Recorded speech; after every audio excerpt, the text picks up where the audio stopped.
Good evening. Before we begin, let me tell you what this story is not about. This is not a story about a white powder. It is not a story about Pablo Escobar's hippos, or Hollywood excess, or disco bathrooms in the 1970s. Those are distractions, the glamorous veneer painted over an ocean of blood. This is a story about how capitalism and colonialism converged to transform a sacred plant into the most profitable commodity in criminal history.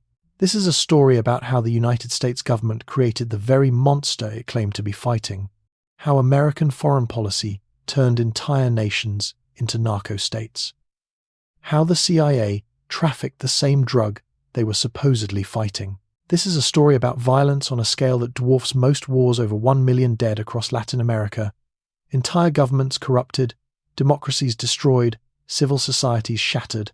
This is a story about how a leaf chewed peacefully in the Andes for 4,000 years became the chemical fuel for the most murderous criminal organizations ever to exist. And this is a story about hypocrisy so profound, so thoroughly documented, that it should destroy any remaining faith you have in the war on drugs. The architects of prohibition knew they were creating catastrophe. They did it anyway, not despite the consequences, but because of them. Control was always the goal. Death was always acceptable collateral damage. This is the complete history of cocaine, and it will show you exactly how empires operate, not through noble ideals, but through blood, profit, and the grinding machinery of state violence. Let's begin. If you're here for this journey, I appreciate you. Like and subscribe, but only if you genuinely want to go deep into the darkest chapters of modern history. The world is wide, and this story touches every corner of it.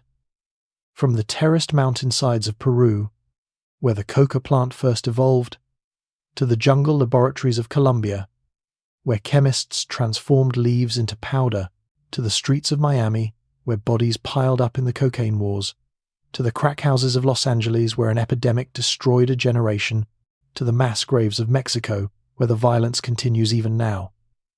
Put your phone away. Silence the distractions. What you're about to hear is the story of how we created hell on earth, called it a war on drugs, and pretended we were the heroes. Let's begin. Picture this.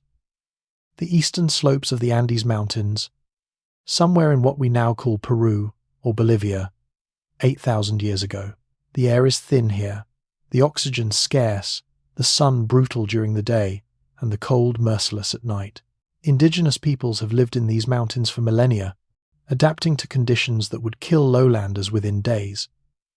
And they have discovered something remarkable, a plant with dark green leaves that, when chewed, makes the altitude bearable. The plant is Erythroxylum coca, and it contains a compound that will one day be called cocaine. But 8,000 years ago, there is no cocaine, no extraction, no white powder. There are only leaves, gathered fresh, mixed with a bit of alkaline ash to release the active compounds, and chewed slowly throughout the day. The leaves numb hunger. They suppress fatigue. They make it possible to work at altitudes where the body screams for oxygen that is not there. They are medicine, tool, gift from the gods. Archaeological evidence, coca leaves found in burial sites, depictions on pottery, residue analysis of mummified remains confirms that coca use in the Andes dates back at least 4,000 years, possibly 8,000. The Inca civilization, which would dominate the region from the 13th to the 16th centuries, considered coca sacred. They called it the divine plant.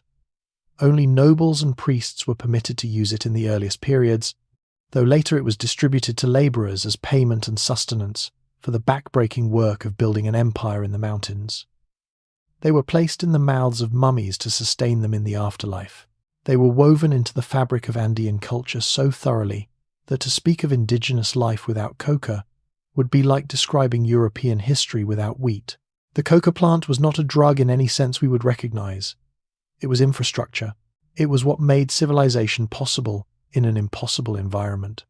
The indigenous peoples of the Andes understood coca's properties intimately. They knew that chewing too many leaves too quickly could cause anxiety, rapid heartbeat, and sleeplessness, so they regulated their intake carefully. They knew that coca worked best when mixed with an alkaline substance, ash from certain plants, crushed seashells, lime, which raised the pH of saliva and allowed the cocaine alkaloids to be absorbed through the mucous membranes of the mouth. This was sophisticated pharmacology, developed through generations of trial and error, long before Western science existed. They knew that coca was more effective at high altitude than at sea level, possibly because the physiological demands of oxygen deprivation made the stimulant effects more beneficial. They knew that coca suppressed appetite, which was useful during lean times when food was scarce.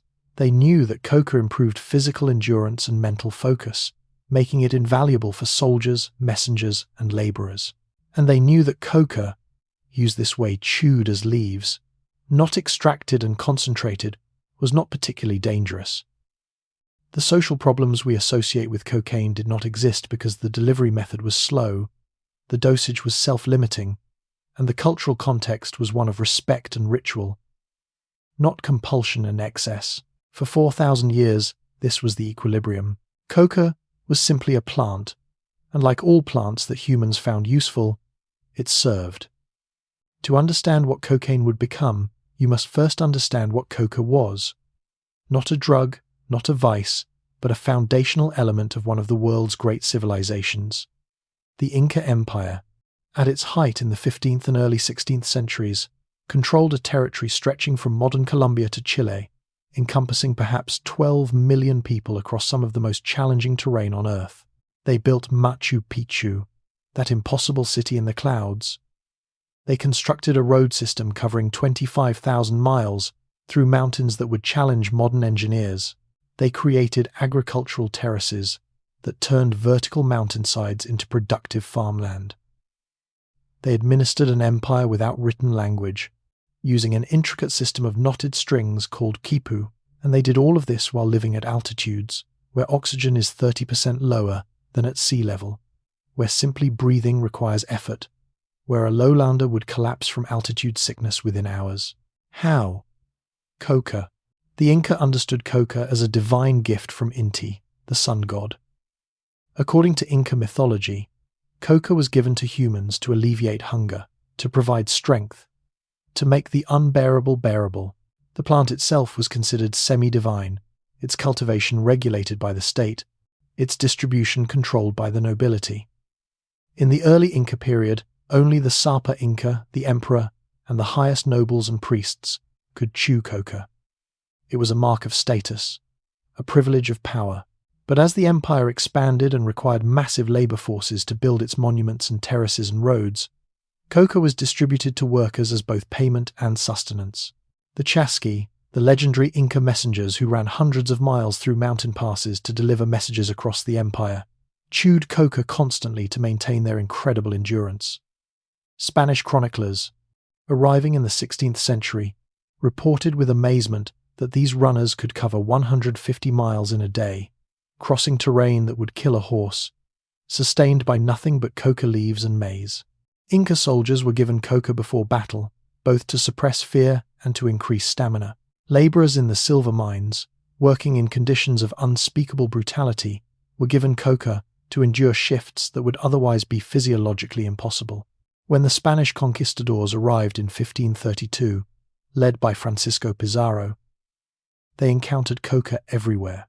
They were initially puzzled by it. Spanish chroniclers described indigenous people with green-stained mouths, constantly chewing leaves mixed with lime, spitting green saliva. The Spanish thought it was barbaric, possibly demonic. The Catholic Church debated whether coca was an instrument of Satan, whether its use should be banned as idolatry. But then the Spanish discovered the silver mines of Potosí, in what is now Bolivia. The Spanish needed labor to extract that silver backbreaking, deadly labor in mines, where men worked in conditions of unimaginable horror, breathing toxic dust, crushed by rockfalls, worked to death. The Spanish enslaved the indigenous population, forcing them into the mines under the meter system, a form of forced labor that was genocide in everything but name, and they quickly realized that the enslaved miners could not survive without coca. The leaves suppressed hunger, allowing the Spanish to feed workers less. They increased endurance, allowing longer shifts. They dulled pain and despair, making unendurable conditions marginally endurable. Coca became essential to the colonial economy. the church reversed its position. Coca was no longer satanic. It was a useful tool for extracting wealth from the bodies of indigenous people. The Spanish established coca plantations in the Montaña, the eastern slopes of the Andes where the climate was ideal for coca cultivation. They forced indigenous people to cultivate coca, then sold the leaves back to those same people at inflated prices, creating a system of debt bondage. 10% of all Spanish colonial revenue came from taxes on coca production and trade. The city of Cusco, the ancient Inca capital, had over 100 Spanish merchants whose entire business was coca. The leaves were transported in huge quantities to the mining centers, where they were distributed to workers sold. Spanish chroniclers noted that indigenous miners, deprived of coca, would quickly sicken and die. With coca, they could survive for years in conditions that should have killed them in months. This was not mercy. This was extractive efficiency. Coca kept the labor force alive just long enough to extract maximum value from their bodies before discarding them. And the Spanish noticed something else. Some indigenous people seemed to use coca excessively, chewing constantly, deteriorating physically, becoming dependent. This was likely the first emergence of problematic coca use, not because the plant itself had changed, but because the social context had been destroyed. People who had lost everything, their freedom, their culture, their dignity, their hope, used coca to escape unbearable reality. The Spanish blamed the plant. They did not blame the slavery, the brutality, the destruction of an entire civilization. But for most indigenous people in the Andes, coca remained what it had always been: sacred, useful, integrated into daily life and ritual. When they had autonomy, when they controlled their own labor and lives, coca use remained moderate and beneficial. The leaves were chewed during work, shared during social gatherings, offered to visitors as a sign of hospitality, burned as offerings to Pachamama, the earth goddess. Coca was medicine too. Leaves were applied to wounds, brewed into tea for altitude sickness, used to treat stomach ailments and toothaches. Spanish doctors, despite their prejudices, began to recognize coca's medicinal properties. They wrote accounts of its effectiveness for fatigue, digestive problems, and pain. Some Spanish soldiers adopted the practice of chewing coca during long marches, but the Spanish also began to see coca as evidence of indigenous inferiority. Proof that these people needed stimulants to function, that they were weak and dependent. This racist narrative that coca use proved indigenous backwardness would persist for centuries and would later be applied to cocaine use by black and brown people worldwide. The substance was neutral. The racism was deliberate. Coca cultivation and use continued throughout the colonial period and into the independence era of the 19th century. When the Spanish Empire collapsed and South American nations gained independence in the early 1800s, coca remained a staple of indigenous life in Peru, Bolivia, and parts of Colombia. It was legal, uncontroversial, and deeply embedded in culture. Travelers to the Andes in the 19th century, European scientists, explorers, adventurers wrote about coca with fascination. Some tried it themselves and reported remarkable effects: suppressed fatigue, increased mental clarity, euphoria. These accounts began to circulate in European scientific journals, and in the mid-19th century, European chemists began to wonder, could the active principles of coca be isolated and concentrated? Could coca's benefits be captured in a form that could be shipped to Europe, prescribed by doctors, sold as medicine? The answer, it turned out, was yes. In 1855, a German chemist named Friedrich Gaedske extracted a compound he called erythroxyline from coca leaves. In 1859, another German chemist, Albert Niemann, refined the extraction process and isolated a pure crystalline compound that he called cocaine. Coca, the sacred leaf, was about to become cocaine, the most profitable and destructive drug in history. For 4,000 years, coca had been chewed slowly, absorbed gradually, used with respect. Now it would be concentrated, injected, snorted, smoked, consumed in quantities and methods that no traditional user would recognize. and the death toll would dwarf anything the Spanish conquistadors achieved. The equilibrium was over. The catastrophe was beginning. The isolation of cocaine from coca leaves in 1859 was presented as scientific progress, a triumph of modern chemistry over plant-based folk medicine. Pure cocaine could be standardized, dosed precisely, administered in ways impossible with crude leaves. It could be shipped across oceans without degrading. It could be studied scientifically, and it could be patented, marketed, and sold for enormous profit. The pharmaceutical industry, then in its infancy, recognized cocaine's potential immediately. This was a drug that produced dramatic, unmistakable effects: euphoria, energy, confidence, suppressed fatigue. Patients would love it.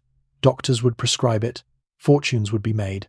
And for 30 years, from roughly 1870 to 1900, cocaine was exactly that.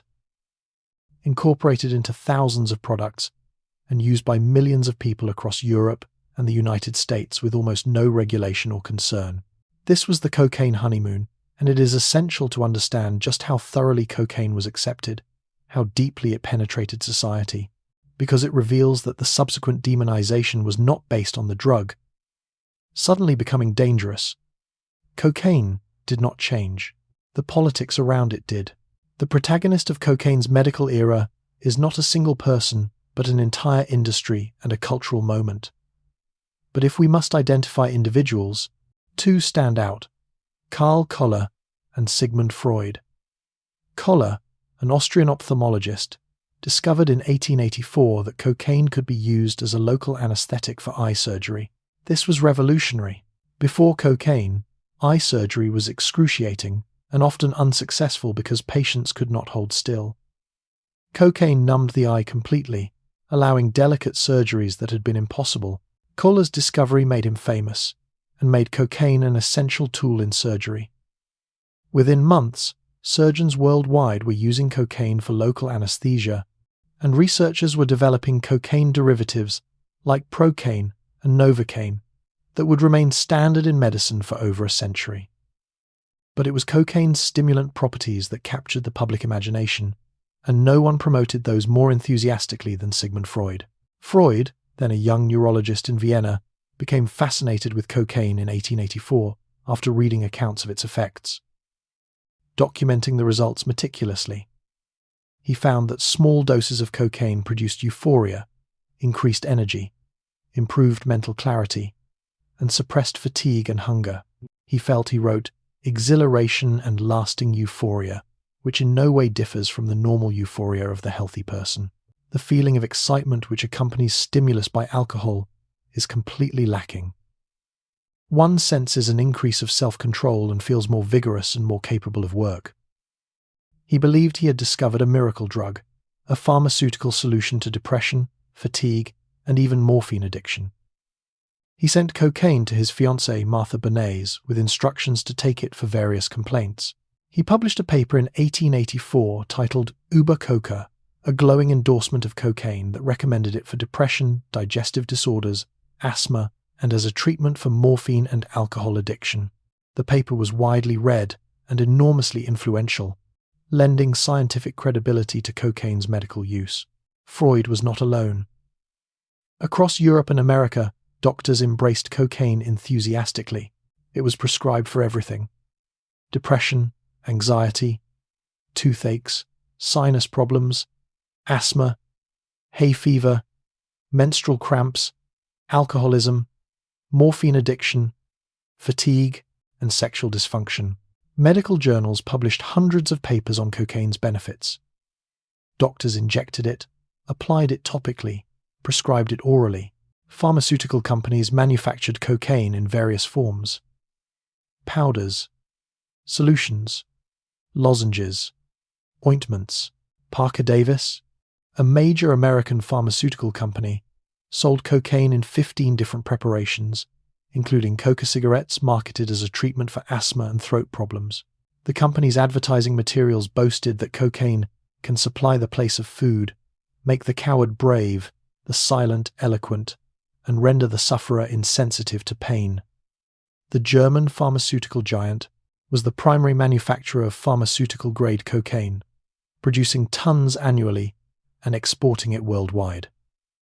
Annual global cocaine production was measured in multiple tons, and consumption was widespread across all social classes.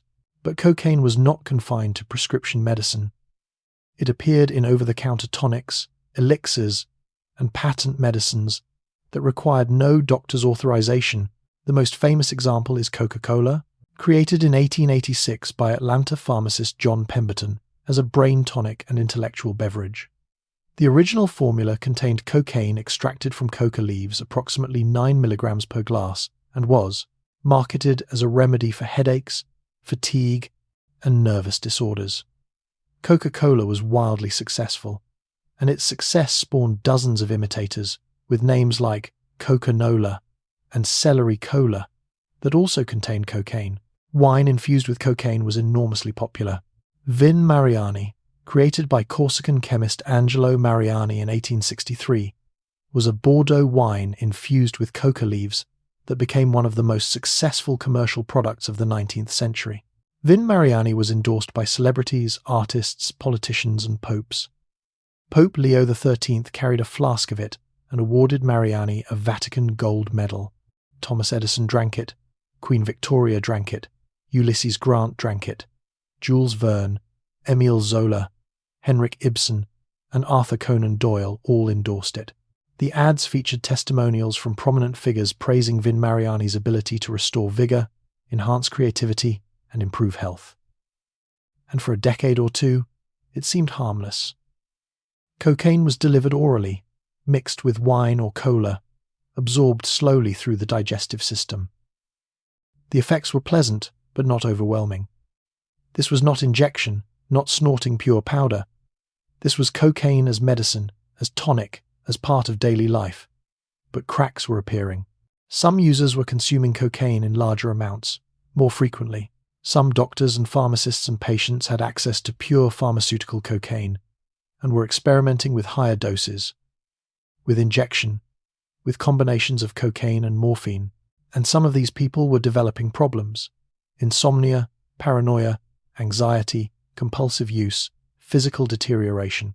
The first medical reports of cocaine toxicity appeared in the late 1880s. Doctors described patients who had become cocaine addicts, who used the drug constantly, who suffered from hallucinations and delusions, who could not stop despite obvious harm. One particularly alarming case was reported by Freud himself. He had prescribed cocaine to his friend Ernst von Fleischl-Marxow to treat morphine addiction. Fleischl began using cocaine heavily, rapidly escalating his dose, and developed severe paranoia and hallucinations, including tactile hallucinations of insects crawling under his skin. Freud was horrified. He had believed cocaine was non-addictive and safe. Fleischl's descent into cocaine psychosis shattered that belief. By the 1890s, medical opinion on cocaine was shifting. Reports of cocaine addiction, overdose deaths, and psychosis were accumulating in medical journals. The American Medical Association published warnings about cocaine's addictive potential. Doctors who had enthusiastically prescribed cocaine were now seeing the consequences in patients who could not stop using it. Chastened by Fleischl's experience and facing criticism from colleagues, quietly distanced himself from his earlier cocaine advocacy, though he never fully repudiated it. And a racial dimension was emerging. In the United States, cocaine use was spreading beyond white middle-class medicine into working-class communities, including black communities in the South. And white America reacted with hysteria. Cocaine had been perfectly acceptable when prescribed by doctors and consumed by respectable white people. But cocaine used by black people, by laborers, by marginalized groups, was suddenly a terrifying menace. The press began publishing lurid stories of cocaine-crazed Negroes, claiming that cocaine made black men superhuman, violent, and sexually aggressive toward white women. These stories were fabrications or grotesque distortions, but they were effective. The same substance that had been celebrated as a miracle cure when used by white people was now demonized as a source of racial threat when associated with black people. This racist propaganda would drive cocaine prohibition, just as racist propaganda had driven marijuana prohibition. The pattern was identical. The substance was never the real issue. Control was, and then came the deliberate evil. As evidence mounted that cocaine could be addictive and dangerous, particularly in high doses or when injected, pharmaceutical companies did not pull back. They did not warn consumers. They did not reformulate their products.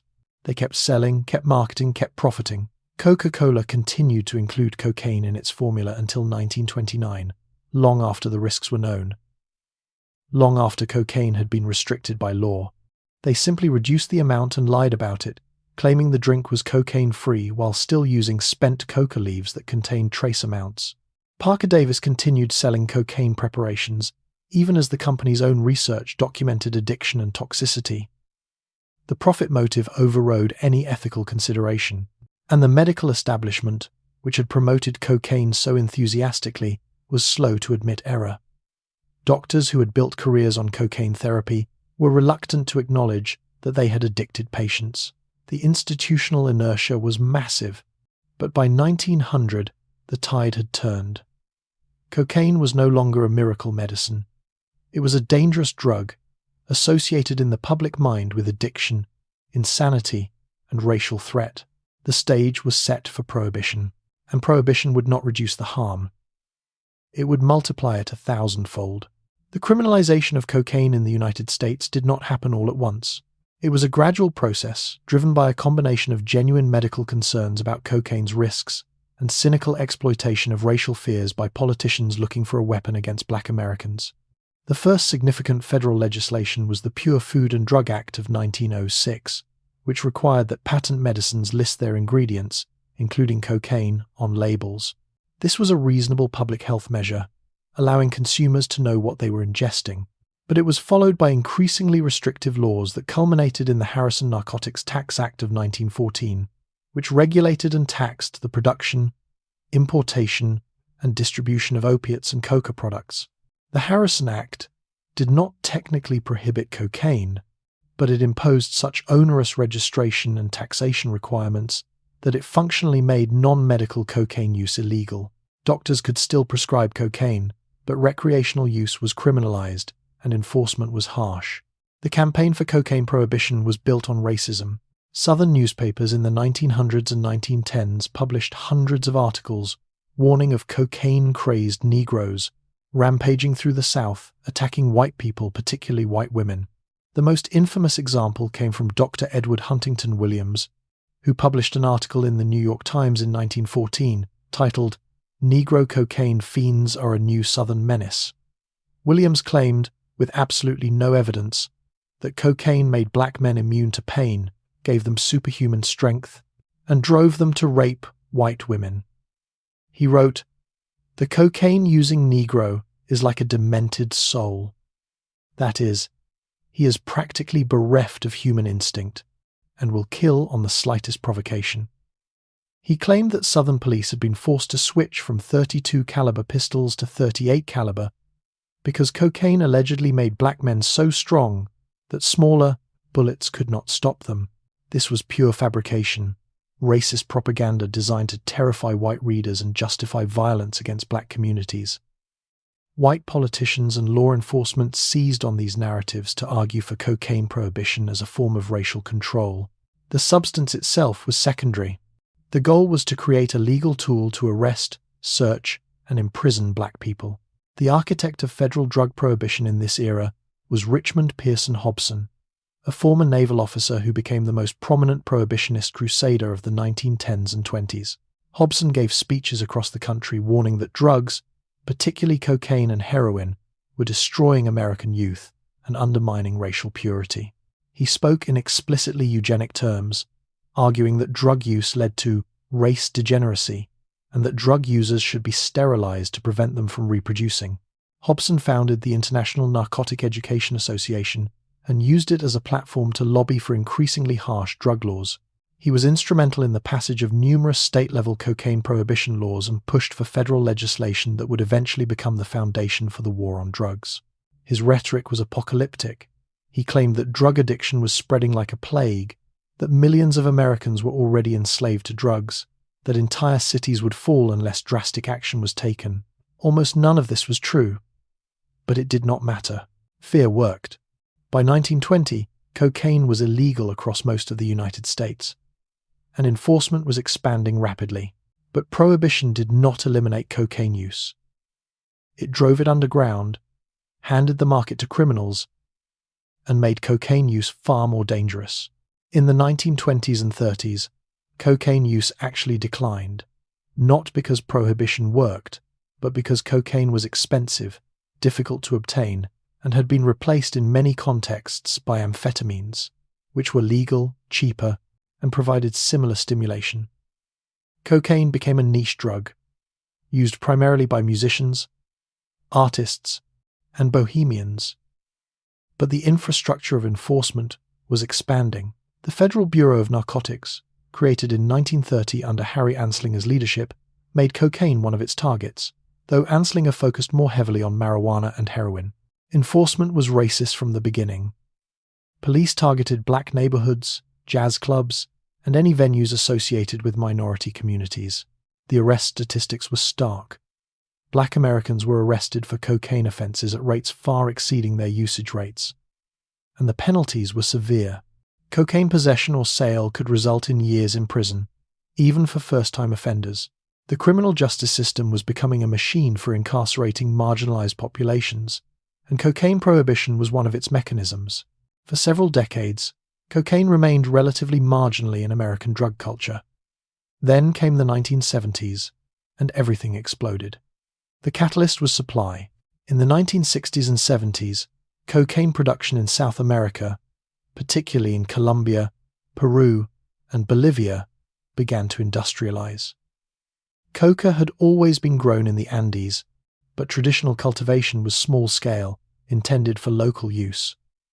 Now, driven by rising demand from the United States and Europe, coca cultivation expanded dramatically. Colombian traffickers, who had been smuggling marijuana into the United States, recognized that cocaine was far more profitable. Higher value, smaller volume, easier to transport. A kilogram of cocaine could be purchased from producers in Bolivia or Peru for a few $1,000s, transported to the United States, and sold for $50,000 or more. The profit margins were extraordinary, and they attracted entrepreneurs willing to take the risks of smuggling. In the early 1970s, small organizations began moving cocaine from South America to Miami and New York, and demand exploded. Cocaine in the 1970s became the drug of the wealthy, the fashionable, the glamorous. It was the drug of disco clubs, Hollywood parties, Wall Street brokers.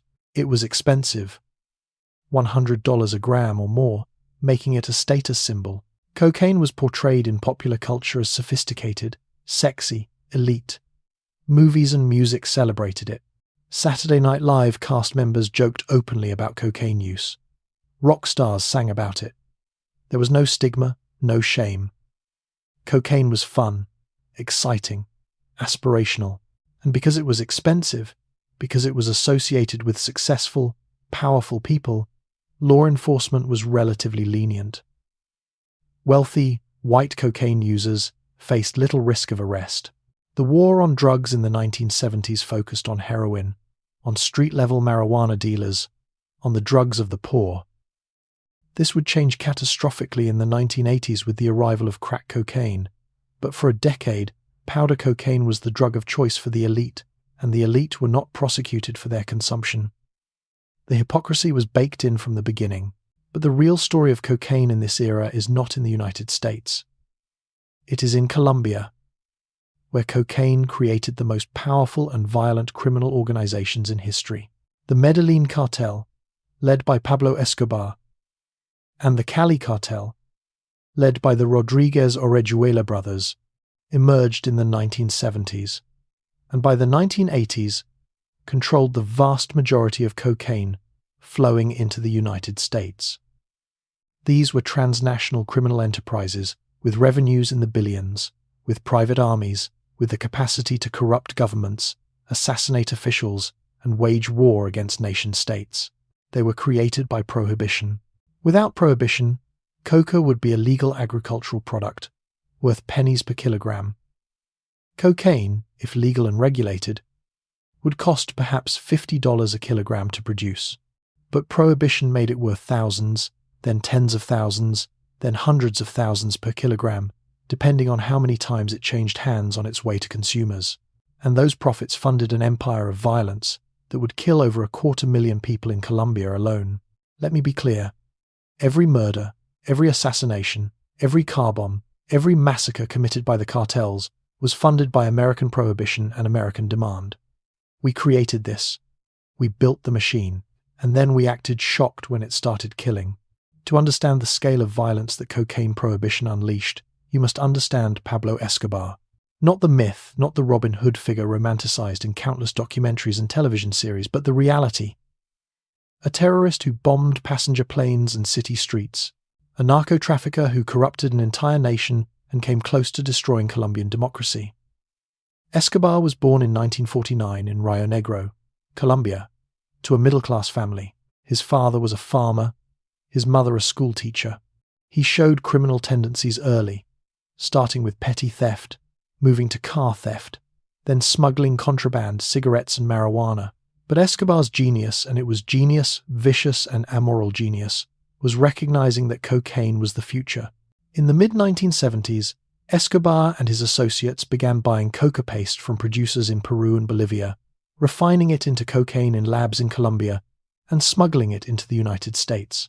The profits were astronomical. A single successful shipment could generate millions of dollars. Escobar was ruthless from the beginning. When a business partner crossed him, Escobar had him killed. When authorities tried to interfere, Escobar bribed them or killed them. His philosophy was simple and was captured in the phrase plata o plomo, silver or lead. Take the bribe or take the bullet. Most people took the bribe. Colombian police officers, judges, politicians, military officers, all were either bought or killed. By the early 1980s, the Medellin cartel that Escobar led was generating over $3 billion per year. Escobar became one of the richest men in the world.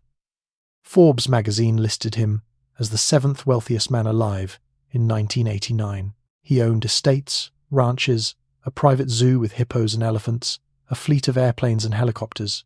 He built neighborhoods for the poor in Medellin, winning him popular support among people who saw him as a benefactor. But the philanthropy was a tiny fraction of his wealth, a public relations move to insulate himself from law enforcement. The real money went to violence. The violence started slowly and then escalated beyond comprehension.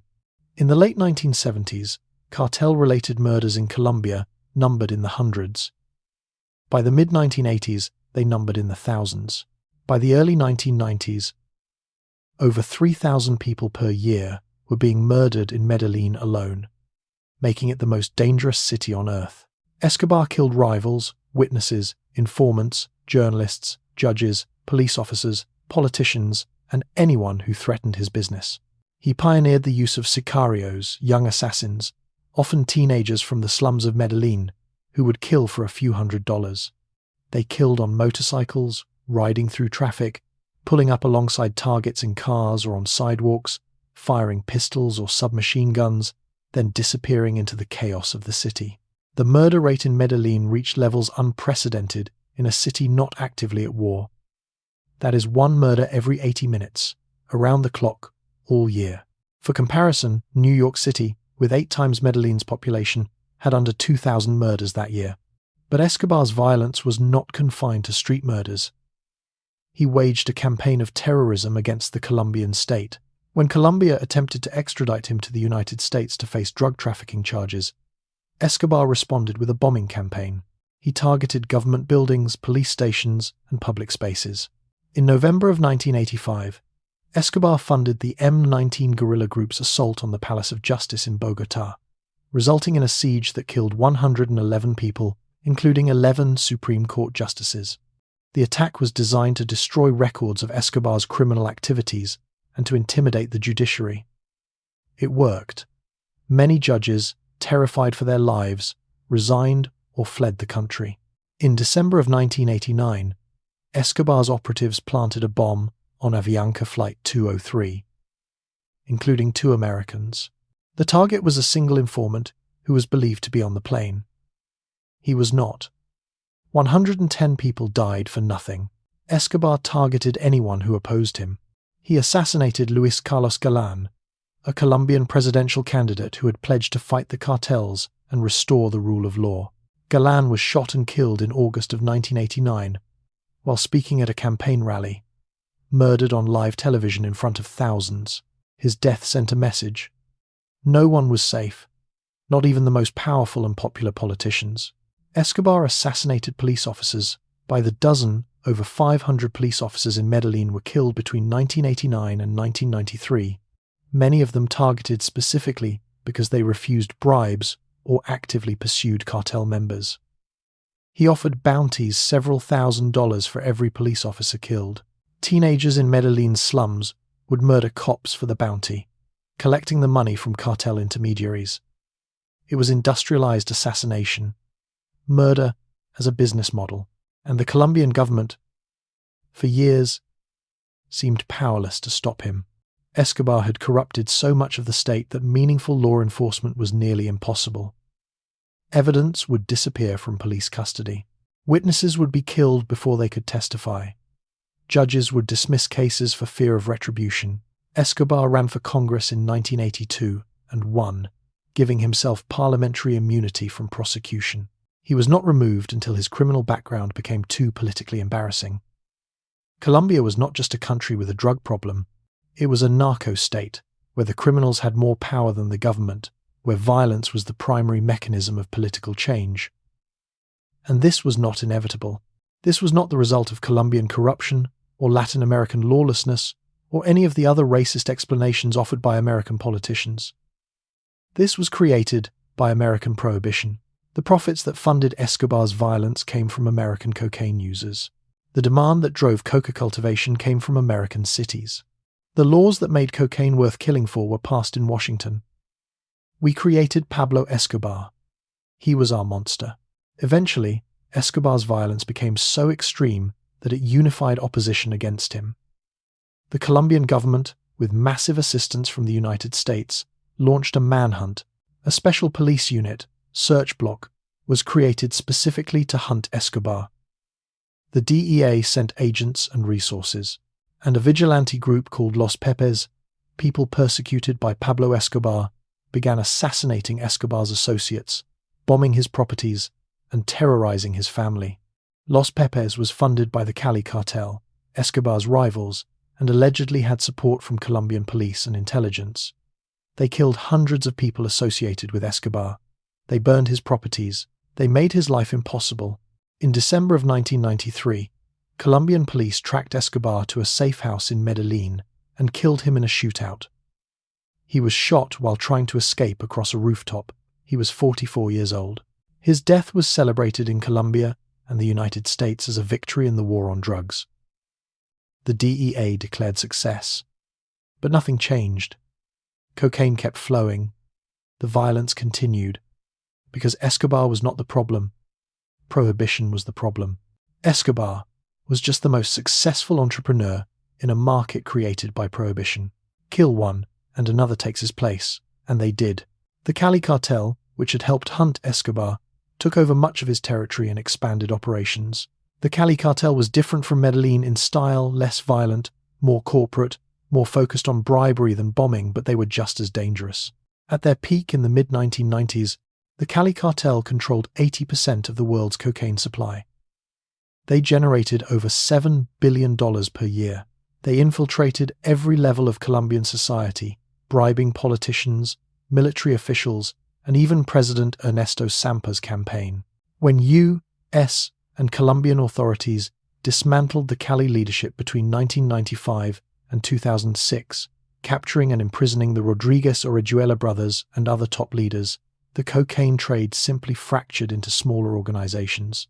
The Norte del Valle cartel emerged. Then the Colombian paramilitaries, right-wing militias that fought leftist guerrillas, became deeply involved in cocaine trafficking. And eventually, Mexican cartels, which had been moving Colombian cocaine into the United States since the 1980s, began taking over production and supply chains themselves. The violence did not end with Escobar's death. It metastasized, it spread, and the death toll kept climbing. Colombia alone has lost over 250,000 people to drug-related violence since the 1980s. 250,000. That is more than the United States lost in World War I, and it is still happening. Right now, as you read this, people are dying in Colombia because of cocaine prohibition. The war never ends. It just changes management. The cocaine story in the 1980s took a turn so dark, so deliberately destructive, that it represents one of the greatest domestic policy catastrophes in American history. The catalyst was crack cocaine, a smokable form of cocaine that could be manufactured easily from powder cocaine using baking soda and water.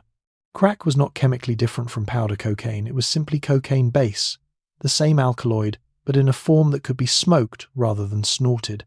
Smoking delivered cocaine to the brain in seconds, creating an intense, short-lived high, followed by an equally intense crash that drove users to consume repeatedly. Crack was cheap to produce, cheap to sell. A single dose could cost as little as $5 and devastatingly addictive. And it hit black urban communities like a plague, destroying families, neighborhoods, and an entire generation, while the government watched, enabled, and in some cases actively facilitated the epidemic. Crack emerged in the early 1980s in Los Angeles, Miami, and New York, spreading rapidly through poor black neighborhoods. The timing was not coincidental. The early 1980s saw massive unemployment in urban black communities due to deindustrialization, factories closing, manufacturing jobs disappearing, unions collapsing. In cities like Detroit, Cleveland, and Los Angeles, black unemployment rates exceeded 30%. An entire generation of young black men had no economic prospects, no jobs, no future. And into this economic devastation came crack cocaine, offering an escape from hopelessness and, for some, an economic opportunity in dealing. The crack trade required no education, no resume, no connections, just willingness to take risks. Young men who could not get jobs at McDonald's could make hundreds of dollars per day selling crack. The economics were brutal and simple, and the destruction was immediate. Crack addiction was different from powder cocaine addiction in its speed and intensity. Powder cocaine users often took years to develop severe dependence. Crack users could become compulsively addicted within weeks or months. The short duration of crack's high 5 to 10 minutes meant users consumed many times per day, spending every dollar they had or could steal on the next hit. Mothers, trapped in addiction, neglected children, babies were born exposed to crack in utero, exhibiting symptoms that the media hysterically labeled crack babies, predicting a generation of permanently damaged children who would never function normally. This prediction turned out to be wildly exaggerated. Prenatal crack exposure caused some developmental delays, but nothing like the catastrophic permanent damage predicted. But the narrative served its purpose. It dehumanized black mothers, portrayed them as monsters, who poisoned their own children and justified removing children from their homes into an already overwhelmed foster care system. By the late 1980s, tens of thousands of black children had been placed in foster care due to parental crack addiction, creating a foster care crisis that persists to this day. The violence accompanying crack was unprecedented. Crack dealing was territorial and hyper-competitive. Unlike powder cocaine, which was sold in relatively stable networks to middle-class users, crack was sold on street corners, in open-air drug markets, in neighborhoods where multiple dealers competed for customers. Disputes over territory were resolved with guns. The homicide rate in American cities exploded. In 1980, there were 23,000 murders in the United States. By 1991, there were 24,670. Cities like Washington, D.C., Detroit, and New Orleans saw murder rates triple or quadruple. In Washington, D.C., in 1991, there were 482 murders in a city of 600,000 people, a rate of 80 per 100,000, higher than many war zones. Most of the victims were young black men, killed over crack disputes or caught in crossfire. The crack epidemic killed thousands directly through overdose and addiction, but it killed tens of thousands through violence. And the government's response was not treatment or economic investment or addressing root causes. It was incarceration on a scale never before seen in American history. In 1986, Congress passed the Anti-Drug Abuse Act, which established mandatory minimum sentences for drug offenses.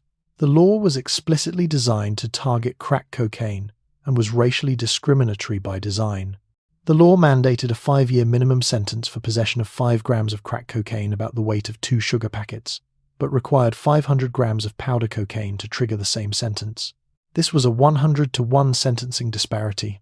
Crack and powder cocaine are the same drug, just in different forms, but the law treated them as if crack were 100 times worse. And who used crack? Predominantly poor black Americans. Who used powder cocaine? Predominantly wealthy white Americans. The sentencing disparity was not an oversight, it was intentional. Congress was told by experts that crack and powder cocaine were pharmacologically identical, that the disparity had no scientific basis, that it would result in vastly disproportionate incarceration of black people. They passed it anyway. President Ronald Reagan signed it into law. And the results were exactly what you would predict.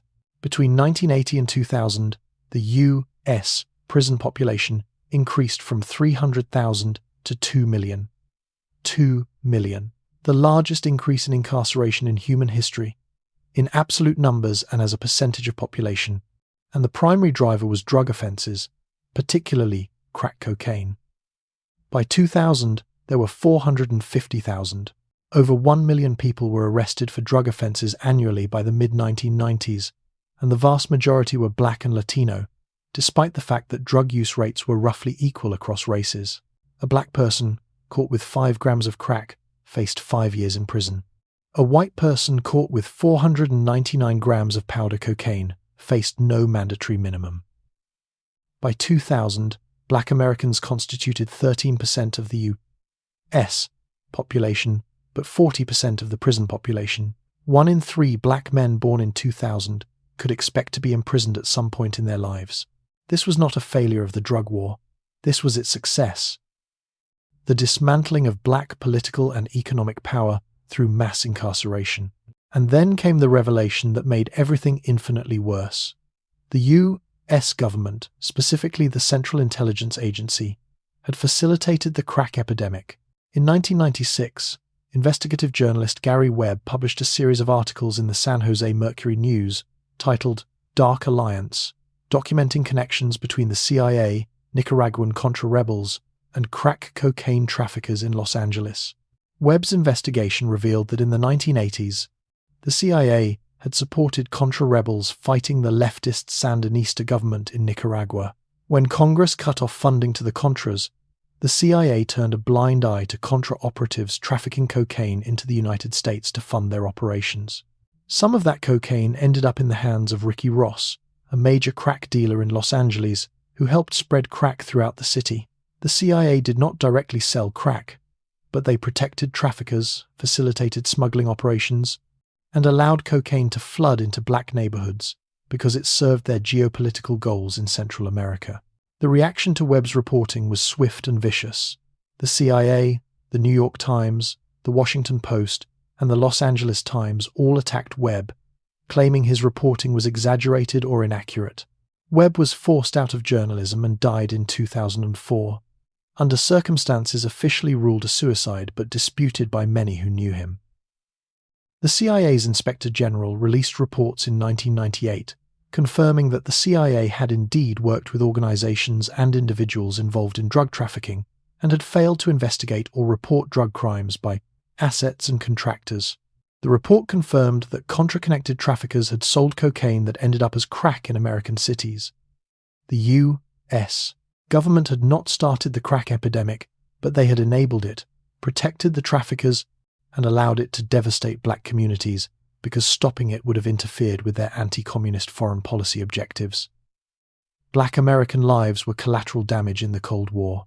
Let me give you human stories, because the statistics are numbing and the scale makes it easy to forget that these are people. Meet Kemba Smith, a young black woman from Virginia. In 1994, Kemba was a college student at Hampton University. She became involved with a drug dealer, a man who was abusive and controlling. She was never alleged to have sold drugs herself, never alleged to have handled drugs. But because she was in a relationship with a dealer and was present during some transactions, She was charged with conspiracy to distribute crack cocaine.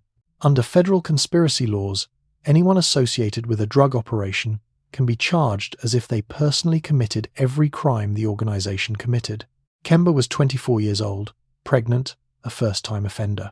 She was sentenced to 24.5 years in federal prison with no possibility of parole. 24 years. She gave birth to her son in prison, in shackles, and was allowed to hold him for only a few hours before he was taken away. She served 6.5 years before President Clinton granted her clemency in 2000. By then, her son was 7 years old. He had spent most of his life without his mother. Kemba's crime was being in a relationship with the wrong man and not cooperating with prosecutors quickly enough. She lost her 20s, lost her son's childhood, because of mandatory minimums designed to appear tough on drugs. Her story is replicated thousands of times. Meet Clarence Aaron, a young black man from Mobile, Alabama. In 1992, Clarence was a college student with no criminal record. He made a terrible decision. He introduced some acquaintances who wanted to buy cocaine to some people he knew who sold cocaine. He facilitated 3 transactions. He did not sell the drugs himself, did not profit significantly, but under conspiracy laws, he was held responsible for the total amount of cocaine involved in those transactions, 9 kilograms. Clarence was arrested, charged, and because he had no information to trade to prosecutors, he was not part of a larger organization. He was just a stupid kid who made an introduction. He could not get a plea deal. The people he introduced, actual major dealers, cooperated with prosecutors and received reduced sentences. Clarence, who was 24 years old and had no prior record, was sentenced to 3 life sentences without the possibility of parole. 3 life sentences. For introducing people, he served 22 years before President Obama commuted his sentence in 2013. Unable to find employment because of his record, his life was destroyed for a crime that harmed no one directly, that involved no violence, that was purely a function of prohibition, making cocaine valuable enough that people would pay large sums for introductions. Meet Antoine, a composite based on thousands of young men whose stories I encountered while researching mass incarceration. Antoine was 15 years old in 1988, growing up in Baltimore in a neighborhood devastated by deindustrialization and crack. His father was in prison. His mother worked 2 jobs and was never home. Antoine did poorly in school, not because he was stupid, but because the schools were underfunded, overcrowded, and chaotic. By age 16, Antoine was selling crack on a corner, making more money than his mother made in a week. He was arrested at 17 and charged as an adult with possession with intent to distribute. It was his first arrest. He had 20 vials of crack worth $200 total. Under Maryland's harsh drug laws, he was sentenced to 10 years in prison. In prison, Antoine was raped by older inmates. He joined a gang for protection. He was placed in solitary confinement for fighting. He emerged at 27 years old, brutalized, traumatized, angry, and with a felony record that made him virtually unemployable. He could not get a job, could not get an apartment, could not vote. He went back to selling drugs because it was the only option available. He was arrested again at 29, and this time, as a repeat offender, he was sentenced to 20 years. He is currently incarcerated in a Maryland state prison. He will be 49 years old when he is released, if he survives. Prison is killing him slowly. Inadequate medical care, violence, isolation, despair. Antoine's life was stolen from him by a system that offered him no opportunities, criminalized his response to poverty, and then discarded him. The collateral damage extended far beyond the individuals incarcerated. Children lost parents. By 2000, over 2 million American children had a parent in prison, and those children were overwhelmingly Black and Latino. These children faced higher rates of poverty, homelessness, mental health problems, and involvement in the criminal justice system themselves. The intergenerational trauma was devastating. Communities lost entire generations of men. In some urban neighborhoods, over 50% of Black men had been incarcerated at some point. This removed fathers, brothers, sons, partners from communities, decimating social networks and economic stability. Incarcerated people could not work, could not support families, could not build wealth. Released individuals faced employment discrimination, making it nearly impossible to escape poverty. The racial wealth gap, already enormous due to centuries of slavery and discrimination, widened further as mass incarceration removed economic actors from black communities, and the healthcare system was overwhelmed. Emergency rooms in urban hospitals saw waves of crack overdoses, cocaine-induced heart attacks, strokes, seizures. Infectious diseases exploded because crack users, in their desperation, often engaged in risky behaviors, sharing pipes that could transmit hepatitis C, living in conditions of extreme poverty that facilitated disease transmission. HIV rates in crack-using populations skyrocketed. By the mid-1990s, crack users represented a significant portion of new HIV infections. The public health response was criminalization, not treatment. Needle exchange programs, which could have reduced HIV transmission, were blocked by politicians who claimed they enabled drug use. Medication-assisted treatment for cocaine addiction did not exist and still barely exists. The message was clear. If you use drugs, you deserve to suffer, to die. We will not help you. We will only punish you. First responders, paramedics, emergency room staff, police officers were traumatized by what they saw. Paramedics responded to overdoses daily, reviving people who would overdose again hours later, watching the same individuals deteriorate over months and years, powerless to do anything but provide emergency care and transport to hospitals that could only stabilize, not treat.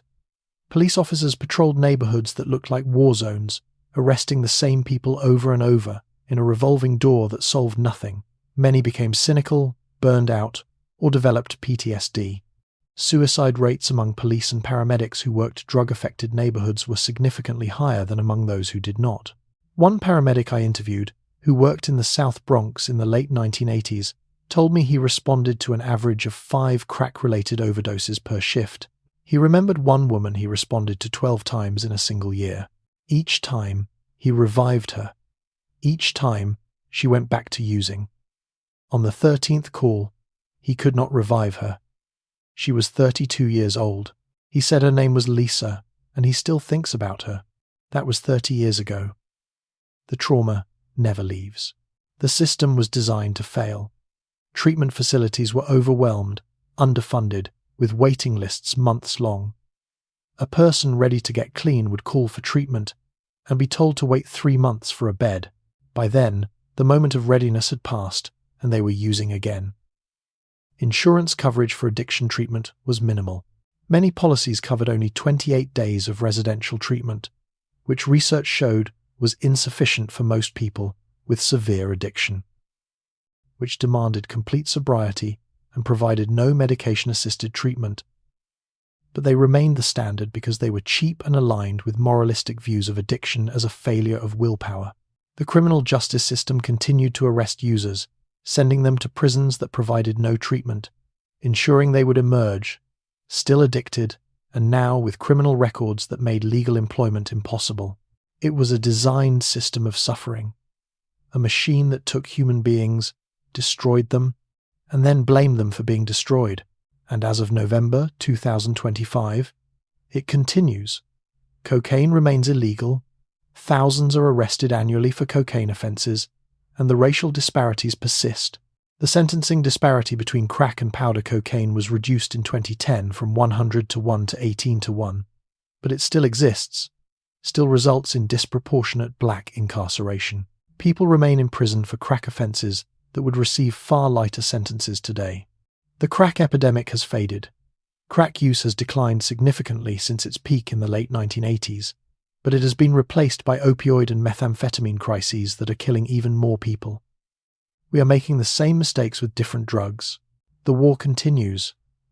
The bodies pile up, and the architects of this catastrophe, the politicians who passed mandatory minimums, the CIA officials who protected traffickers, the prosecutors who sought maximum sentences, the judges who imposed them, none of them faced consequences. They retired comfortably. Some wrote memoirs portraying themselves as heroes. and the victims remain in cages, remain unemployable, remain traumatized, remain forgotten. This is America. This is what we chose. To understand why cocaine is so devastatingly addictive, why users describe it as the best feeling they have ever experienced, followed by the worst crash imaginable, you must understand how cocaine hijacks the brain's reward system with a ferocity that few other drugs match. Cocaine is not like marijuana, which gently nudges dopamine levels upward, which works through multiple neurotransmitter systems and produces diffuse effects. Cocaine is a precision weapon aimed directly at the brain's motivation and reward circuitry, and it overwhelms that circuitry so completely that the brain is left fundamentally altered, craving cocaine above all else, sometimes for years after last use. This is not moral weakness, this is neurochemistry. And once you understand the mechanism, the cruelty of criminalization becomes even clearer, because what we were doing was punishing people for having a brain disorder they could not control. Your brain's reward system exists to motivate behaviors essential to survival and reproduction. When you eat when hungry, your brain releases dopamine in the nucleus accumbens and ventral tegmental area, creating a sensation of pleasure and satisfaction. This dopamine signal tells your brain, "This was important, remember this, do it again." The same system activates when you have sex, when you accomplish a goal, when you receive social approval. Natural rewards typically increase dopamine levels in the nucleus accumbens to about double the baseline level. It is supposed to feel good. It is how evolution ensured that animals seek out food, mates, and social bonds. Cocaine does not work through this natural pathway. Cocaine takes a sledgehammer to the entire system. Here is the mechanism. Normally, when dopamine is released into the synapse between neurons, it binds to receptors on the receiving neuron, transmitting the reward signal. Then, dopamine transporters on the releasing neuron reuptake the dopamine, pulling it back out of the synapse to terminate the signal. This is the brain's way of maintaining balance. Release dopamine, transmit signal, reuptake dopamine, stop signal. The result is that dopamine accumulates in the synapse, binding to receptors over and over, creating a sustained, massive signal. They increase by 300 to 500% or more, depending on the dose and route of administration. Smoked or injected cocaine produces even more dramatic spikes than snorted cocaine because it reaches the brain within seconds. This is a battering ram smashing through the wall. The subjective experience is euphoria beyond anything natural. Users describe the first cocaine high as the best they have ever felt, confident, energized, invincible, ecstatic, as if every problem has dissolved and life is perfect. One user told me, "I felt like a god, like I could do anything, be anything, like I had finally become the person I was supposed to be." This is cocaine tricking the brain into believing that cocaine is the most important thing that has ever happened. More important than food, sex, family, survival. The brain encodes this experience with extraordinary strength. Every detail is remembered. The sight of the cocaine, the smell, the people present, the location, the ritual of preparing and consuming it. These memories become triggers, cues that will activate craving for years, perhaps for life. But the high is short-lived. Snorted cocaine lasts 20 to 30 minutes. Smoked crack lasts 5 to 10 minutes.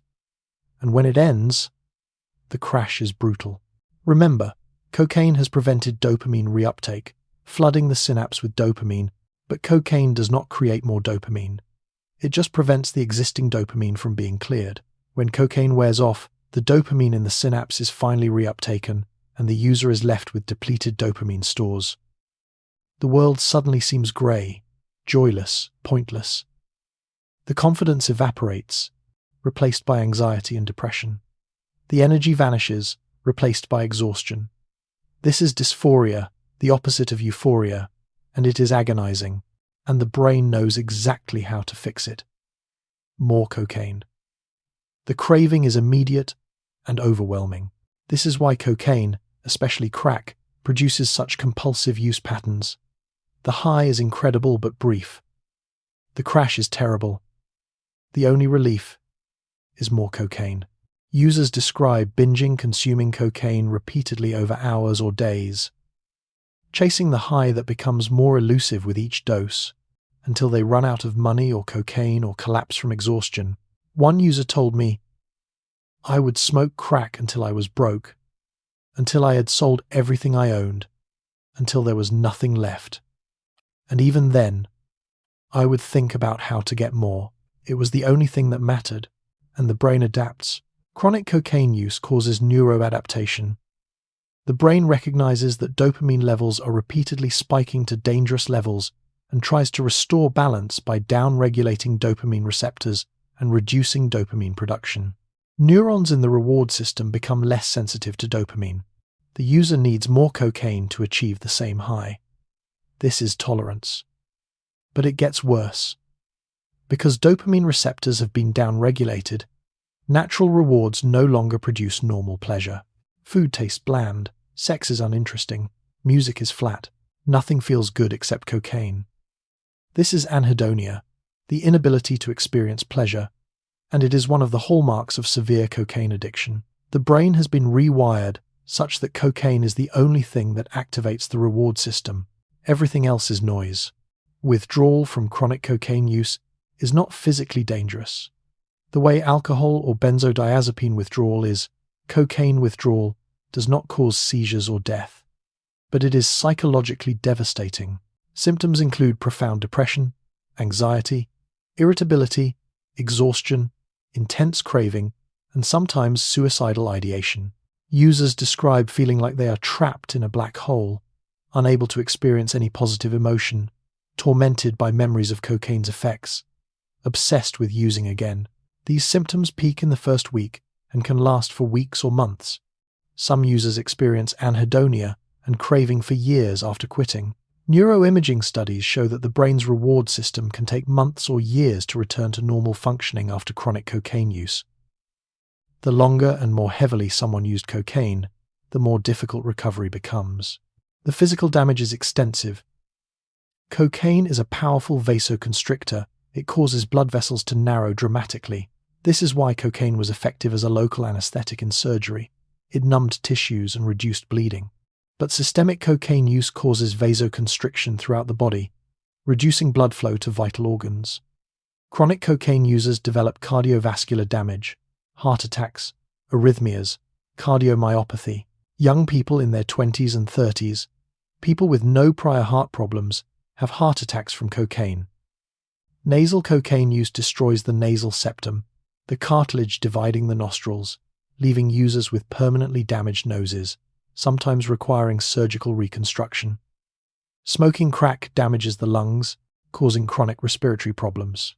And cocaine users often neglect basic health, nutrition, and hygiene during binges, leading to malnutrition, infections, and dental decay so severe it is referred to as crack mouth or meth mouth in cases where cocaine and methamphetamine are used together. The psychiatric damage is equally severe. Cocaine psychosis is a recognized condition where users, particularly those who use heavily for extended periods, develop symptoms indistinguishable from schizophrenia, hearing voices, believing they are being followed, seeing things that are not there. One particularly disturbing symptom is formication, the tactile hallucination that insects are crawling under the skin. Users scratch themselves compulsively, creating open sores that become infected. Freud's friend Fleischl experienced this. It is terrifying and sometimes permanent. Even after quitting, some users continue to experience psychiatric symptoms for months or years. But here is the critical point, the same point I made about marijuana. Cocaine is dangerous, but criminalization makes everything worse. Most cocaine users do not become severely addicted. Studies suggest that about 15 to 20% of people who try cocaine develop compulsive use patterns that meet the criteria for substance use disorder. That means 80 to 85% of cocaine users use occasionally, socially, and stop without significant problems. This does not excuse cocaine's risks. It can cause heart attacks, even in occasional users. It is playing Russian roulette, but it means that the narrative of cocaine as a substance so powerful that one use leads inevitably to addiction and ruin is false.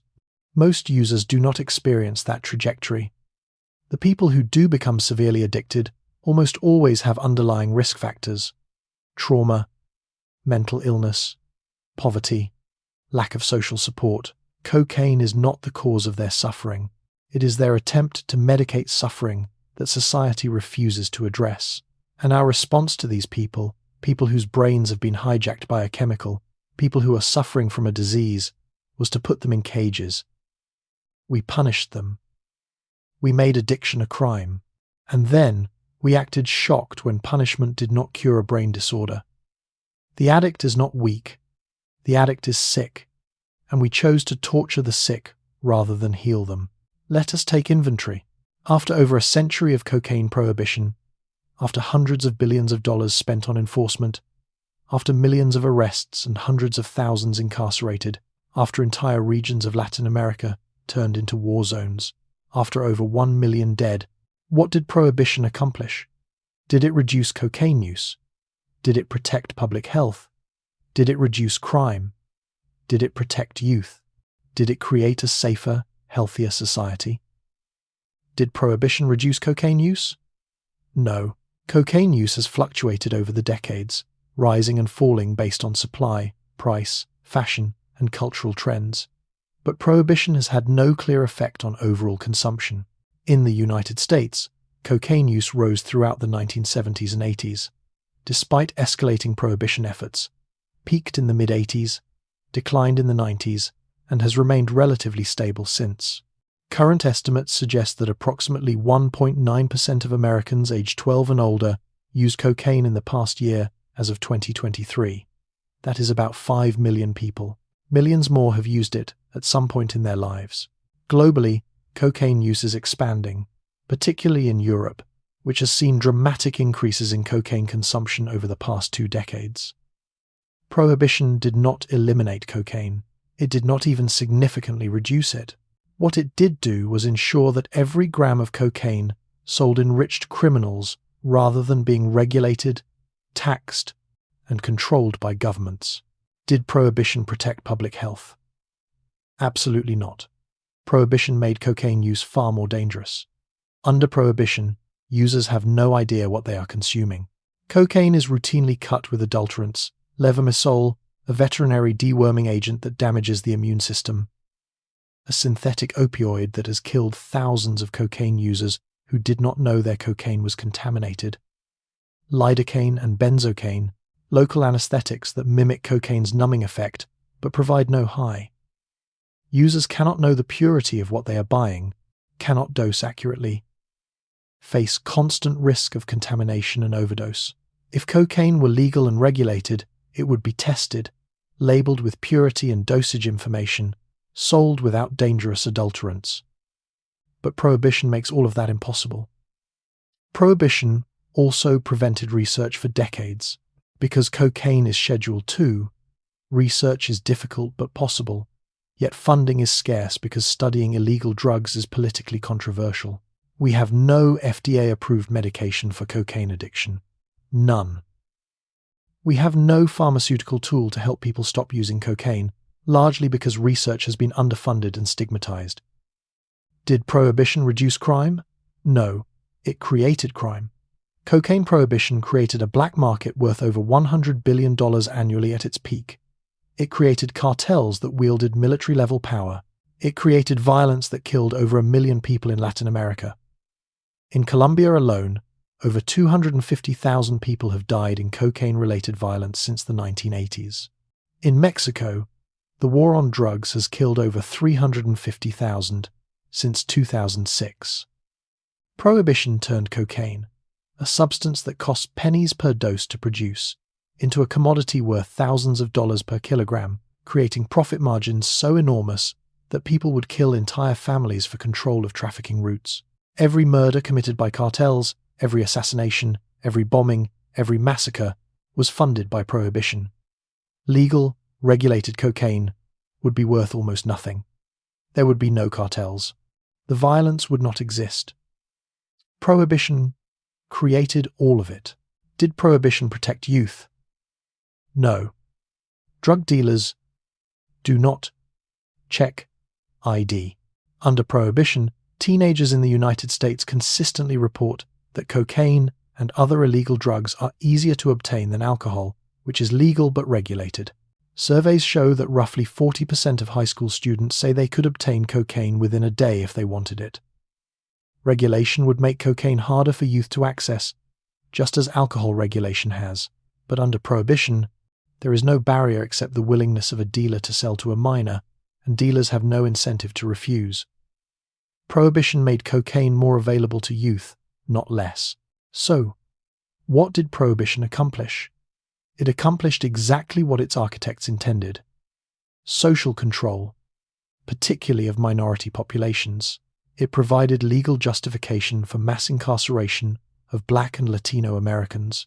It enriched the private prison industry, which profited from every body caged. It empowered law enforcement agencies, which received billions in federal funding tied to drug arrests and asset forfeiture. It provided a tool for the CIA to fund covert operations by tolerating and sometimes facilitating drug trafficking. It allowed politicians to win elections by promising to be tough on drugs, regardless of whether those policies worked. These were the real goals. And they were achieved.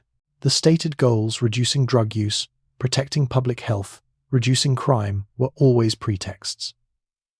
The costs are staggering. Over 2 million people currently incarcerated in the United States, with drug offenses being a leading cause of incarceration.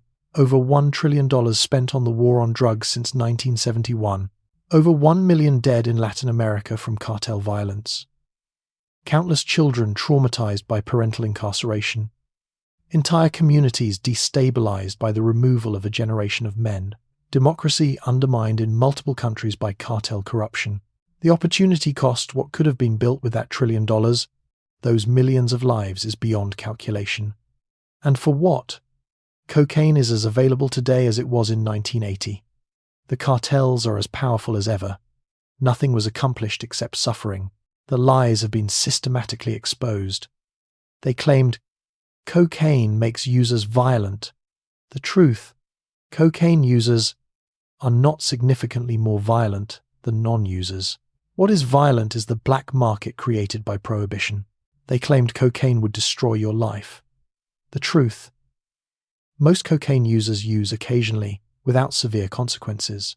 The people whose lives were destroyed by incarceration, by criminal records, by the machinery of Prohibition.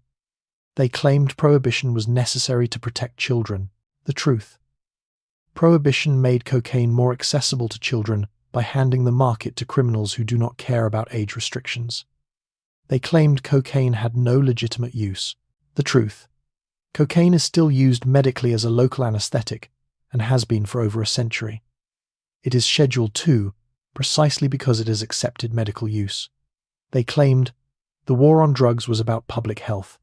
The truth, John Ehrlichman admitted it was about disrupting political enemies. They lied. And who profited? Let us name names. The Corrections Corporation of America, now CoreCivic, and GEO Group made billions incarcerating people for drug offenses. Their executives, Damon Heininger, George Zoley, made millions in salary. They are not in prison. They are wealthy. The pharmaceutical companies that lobbied against drug policy reform to protect their markets, they made billions. The banks that laundered cartel money, Wachovia, HSBC, Bank of America, were caught, fined amounts that were fractions of their profits, and nobody went to jail. Not one executive served time for laundering money for cartels that murdered hundreds of thousands. The politicians who built careers on mass incarceration, Joe Biden, Bill Clinton, Ronald Reagan, they were not punished. They were celebrated. Biden became president. Clinton is an elder statesman. Reagan is a conservative icon. The prosecutors who sought maximum sentences, who destroyed lives over small amounts of cocaine, who used conspiracy laws to imprison people who never touched drugs. They were promoted to judgeships, to positions of power and respect, and the victims remain in cages, remain unemployable, remain broken. This is who we are. This is what we value. Profit over people, power over justice, always. We know what does not work. We have over a century of evidence. Prohibition does not reduce drug use. Incarceration does not cure addiction. Punishment does not create public health. The war on cocaine has failed by every meaningful measure except the unstated goals of social control and profit extraction. So, what does work? What would a rational, evidence-based cocaine policy look like? We have models now. We have data. We know what reduces harm and what increases it. The question is whether we have the political will to implement it. First, what must be abandoned? Prohibition itself must end.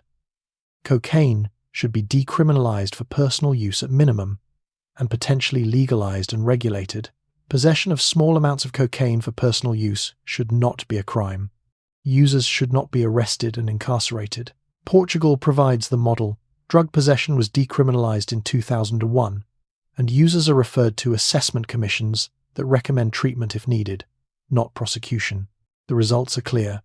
Drug deaths decreased by 75%, HIV transmission plummeted, treatment uptake increased, and the criminal justice system was freed to focus on violent crime. Portugal did not descend into chaos. Drug use did not explode. The sky did not fall. Decriminalization worked. Incarceration for drug offenses must end immediately. Every person currently imprisoned for a cocaine-only offense should be released and their records expunged. This includes people serving time for possession, for small-scale dealing, for conspiracy charges based on association with dealers. These are not dangerous criminals. They are people trapped by prohibition. Free them. Now. Not eventually. Now. And stop prosecuting new cocaine cases. Treat drug dealing as a regulatory violation, not a violent crime. Heavy sentences should be reserved for people who commit actual violence, not people who sold a product that should never have been illegal. Abstinence-only treatment must be abandoned. The model of telling cocaine addicts to simply stop using, to attend 12-step meetings, to rely on willpower and prayer, has a failure rate exceeding 80%. It does not work. Treatment must be evidence-based. For cocaine, this is challenging because we have no FDA-approved medications like we do for opioid or alcohol addiction. But research suggests that contingency management providing rewards for negative drug tests is effective. Cognitive behavioral therapy, which helps users identify triggers and develop coping strategies, has some efficacy. Residential treatment that lasts 6 to 12 months and addresses underlying trauma, mental illness, and socio-economic factors is far more effective than 28-day programs that simply detox users and send them back to the same environments. But treatment requires funding. Massively increased funding. We spend $3 billion annually on the DEA alone. If we redirected even a fraction of that to treatment, we could provide care to everyone who needs it. But we do not, because the drug war was never about helping people. Harm reduction must become standard. Supervised consumption sites, where users can consume drugs under medical supervision, should be established. These sites have 0 overdose deaths. None. Ever. Because medical staff are present to revive anyone who overdoses. They also connect users to treatment, provide clean supplies, prevent infectious disease transmission, and reduce public drug use that creates disorder. They work. Vancouver, Canada, has had a supervised injection site since 2003. It has saved countless lives. The United States, as of 2025, has opened a small number of such sites in New York and Rhode Island, facing massive political opposition. We need hundreds. Naloxone, which reverses opioid overdoses, should be everywhere because cocaine is increasingly contaminated with fentanyl. Train the public to use it. Make it available without prescription. It saves lives. Addressing root causes must be the priority. People do not use cocaine because they are happy and fulfilled. They use it to escape pain, trauma, poverty, despair. If we want to reduce problematic cocaine use, we must reduce the suffering that drives it. This means accessible mental health care. It means trauma-informed care for people who have experienced abuse, violence, and neglect. It means economic opportunity. jobs that pay living wages, education that is affordable, housing that is secure. It means rebuilding communities that prohibition destroyed. This is expensive. This takes time. This requires admitting that we created the problem and we have a moral obligation to fix it. And that is where we fail. Because the obstacles are political. The obstacles are massive. Entrenched interests, private prisons, police unions, the DEA, politicians who built careers on being tough on crime, all resist reform because it threatens their budgets, their power, their careers. The DEA will fight any attempt to end cocaine prohibition because it justifies their existence. Private prison corporations will lobby against decriminalization because they profit from incarceration. Police unions will resist because drug enforcement is a source of federal funding and asset forfeiture revenue, and the stigma remains powerful. Most Americans still believe addiction is a moral failing, that addicts are bad people who made bad choices and deserve punishment. Changing this cultural belief is difficult and slow. The costs of reform are front-loaded. Building treatment infrastructure, training staff, providing housing and social services, all of this requires investment now. The benefits accrue over years. Politicians operate on election cycles. They want results they can claim credit for within 2 to 4 years. Meaningful drug policy reform takes a decade to show results. The most likely outcome is incrementalism. Some states will decriminalize. Some cities will open supervised consumption sites. Treatment will gradually improve, but remain underfunded.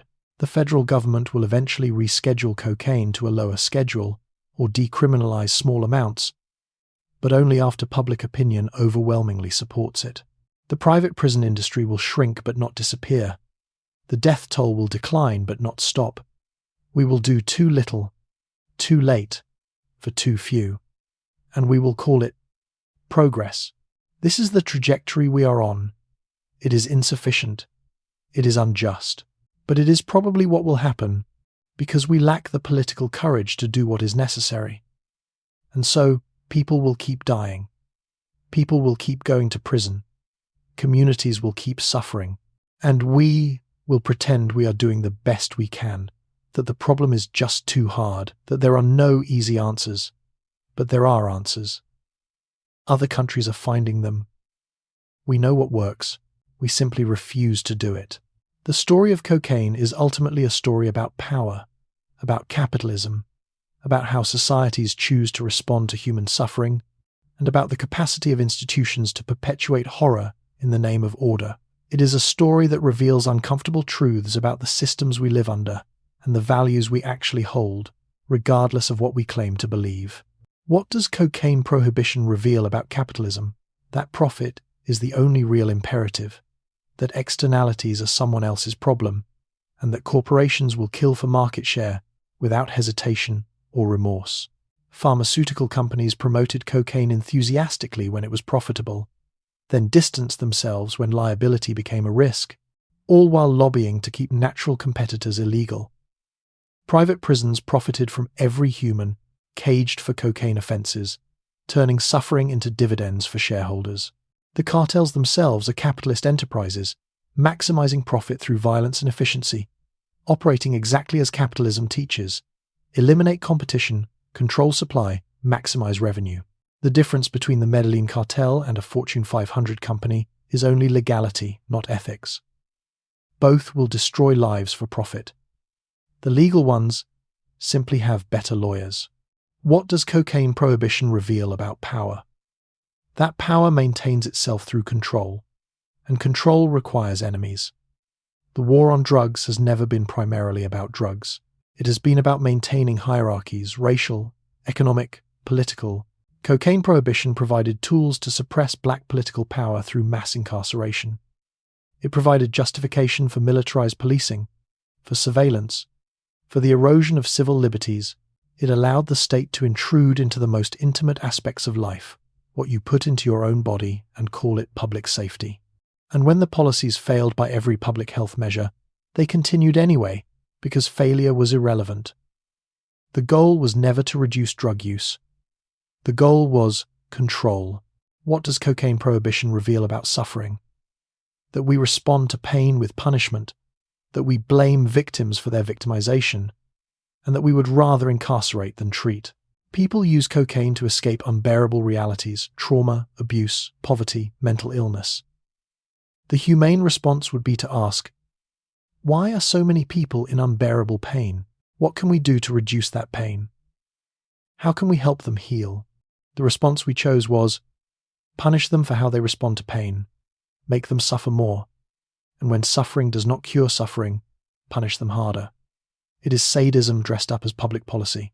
The central paradox is this: cocaine was supposed to be a miracle medicine, a gift of modern chemistry that would relieve pain and enhance human capability. Instead, it became a tool of empire, a generator of violence, and a justification for the largest incarceration program in human history. This is not irony. This is tragedy. This is what happens when substances that offer pleasure or relief become entangled with systems of profit and control. It is always to weaponize the substance to justify more control. Cocaine did not create the violence, the addiction, the destroyed communities. Prohibition created those. Cocaine is just a molecule. We did this. What kind of society do we want to be? Do we want to be a society that treats addiction as disease or as crime? That chooses evidence over ideology? That prioritizes human dignity over punishment? These questions have answers, and our answers reveal who we are. Right now, we are a society that incarcerates the sick, that profits from suffering, that watches hundreds of thousands die, and calls it necessary collateral damage in a war on drugs. We are a society that knew better, that had evidence, that was warned by experts, and that chose suffering anyway. They will look back at mass incarceration the way we look back at slavery, at segregation, at the brutal injustices of the past.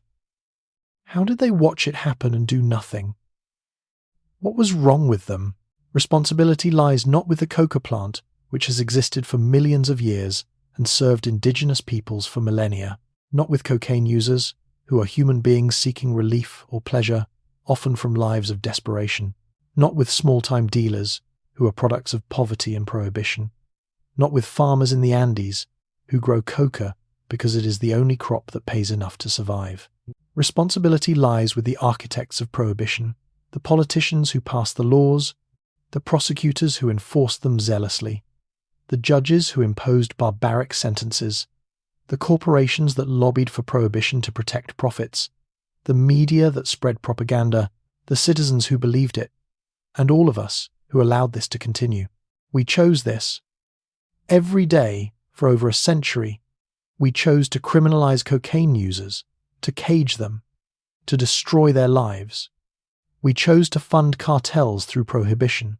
We chose to turn Latin America into a war zone. We chose profit over people, control over compassion, ideology over evidence. The war on cocaine is not something that happened to us. It is something we did. As of November 2025, cocaine remains illegal across most of the world. In the United States, it is a Schedule II controlled substance, meaning it has accepted medical use but high abuse potential. Possession, sale, and trafficking are federal crimes carrying severe penalties. In most states, simple possession of cocaine is a felony, and so the war continues. Right now, someone is snorting cocaine at a party in Manhattan.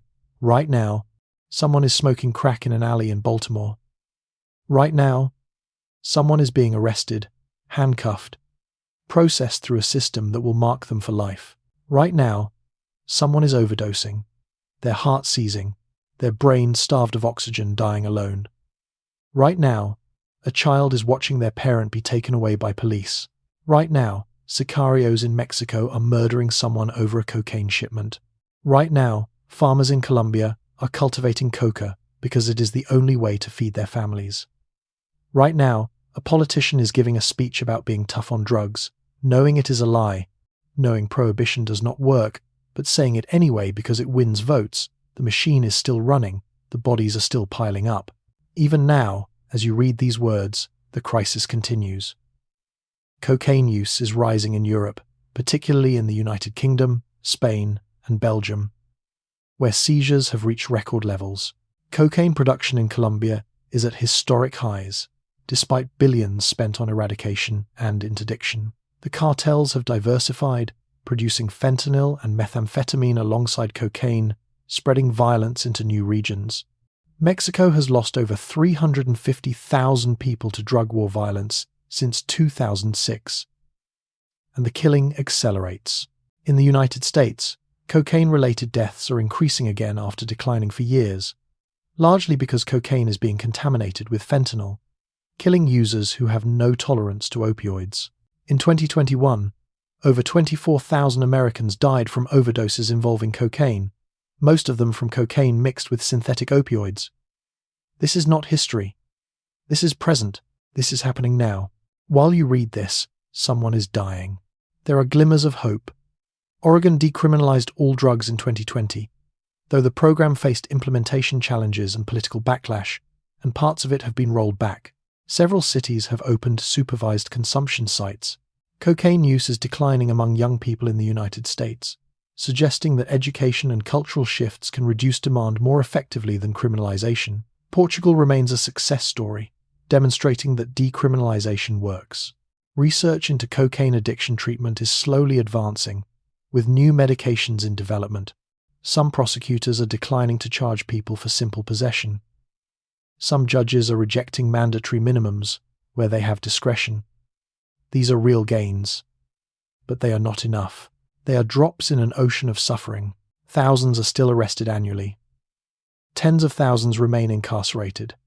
The cartels remain powerful. The violence continues. The lesson of cocaine is simple and undeniable. Prohibition does not work. It has never worked.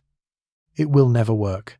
We had evidence from the beginning, from the failure of alcohol prohibition, from the testimony of experts, from studies and commissions and research.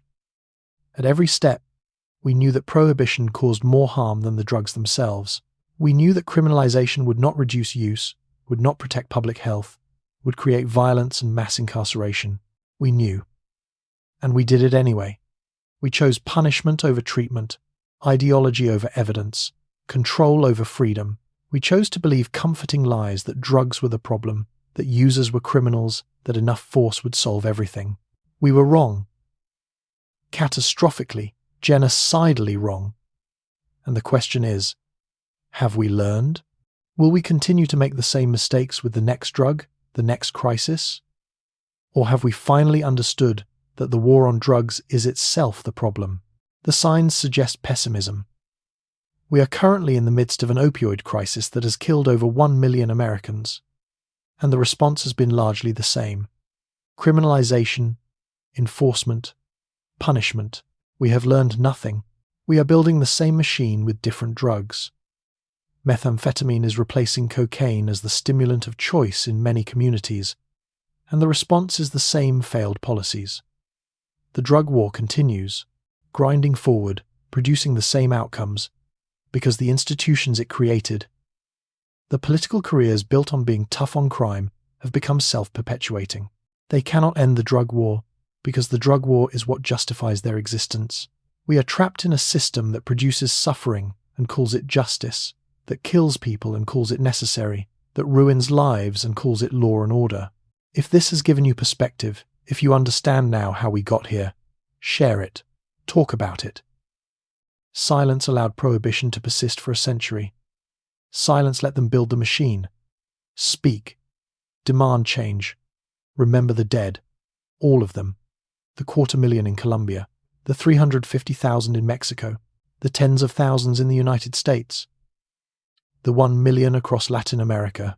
The countless millions whose lives were destroyed by incarceration, by criminal records, by poverty and trauma inflicted by prohibition.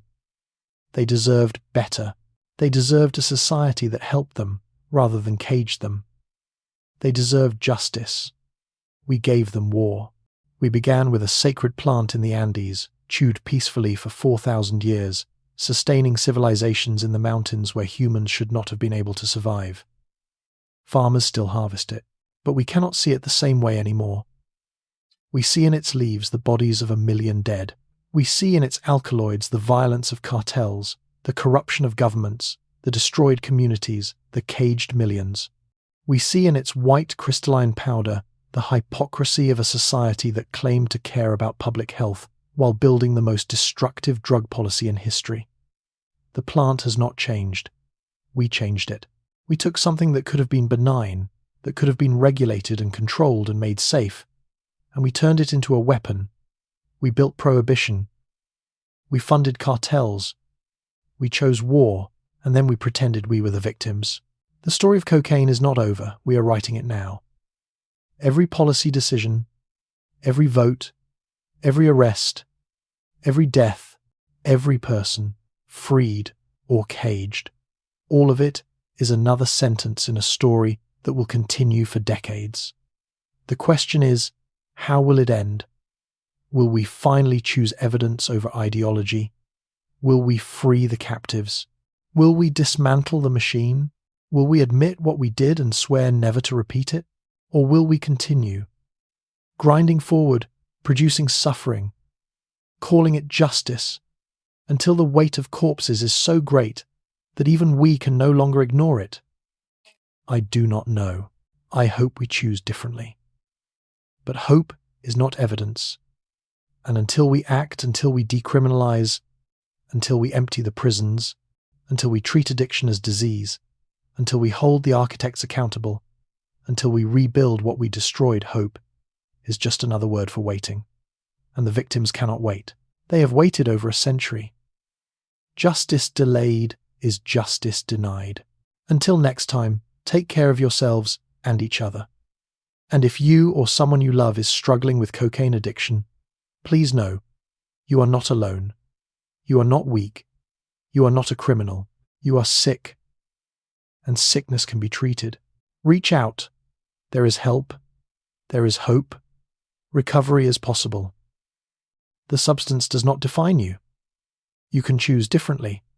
And we, as a society, must choose differently too. We must end this war. We must free the prisoners. We must heal the wounds. We must finally choose compassion over cruelty. The question is whether we will. The answer will define who we are.